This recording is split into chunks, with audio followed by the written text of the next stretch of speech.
अगर आप भी चाहते हैं कि आरसीएम म्यूजिक के वीडियो सबसे पहले आप तक पहुंचे, तो लाल बटन को दबा के चैनल को सब्सक्राइब जरूर करें और साथ में बेल आइकन को दबाना ना भूलें।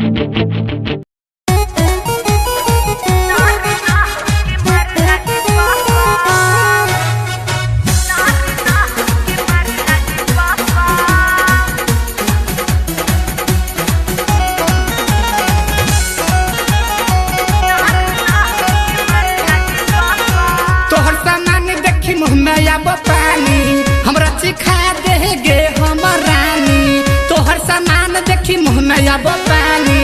हमरा चिखा देगे हमर रानी, हमरा खिला दे गोलगप्पा गोलगप्पा गोलगप्पा।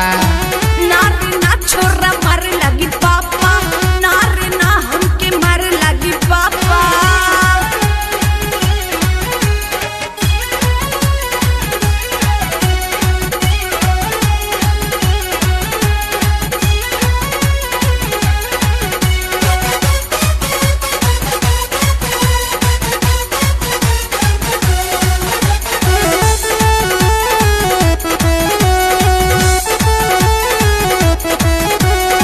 पापा के बात छोड़ा दे देबो पैसा, पैसा जो दे देबो डर बोला कैसा, डर बोला कैसा, डर बोला कैसा। पापा के बात छोड़ा दे देबो पैसा, पैसा जो दे देबो डर बोला कैसा। आज खिया देना त नल चली चापा, आज खिया देना त चल जे तो चापा चापा चापा। नारे ना छोरा मारे लगी पापा, नारे ना हमके मारे लगी पापा।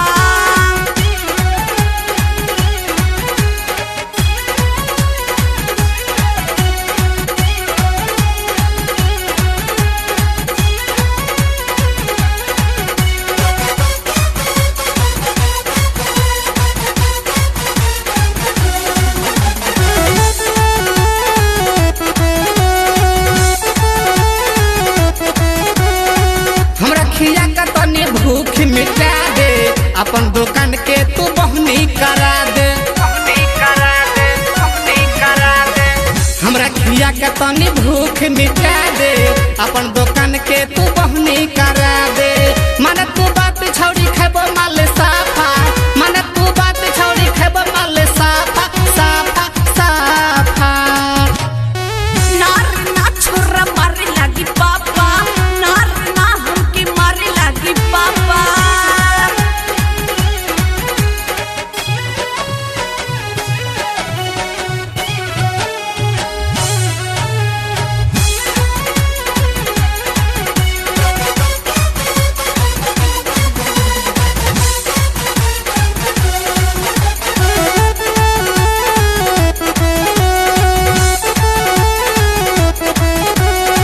कहे मनोहर तनी बात हमर मान, बड़ा चिकन छौड़ी तोहर सामान, तोहर सामान, तोहर सामान। कहे शंकर तनी बात हमर मान, बड़ा चिकन छौड़ी तोहर सामान।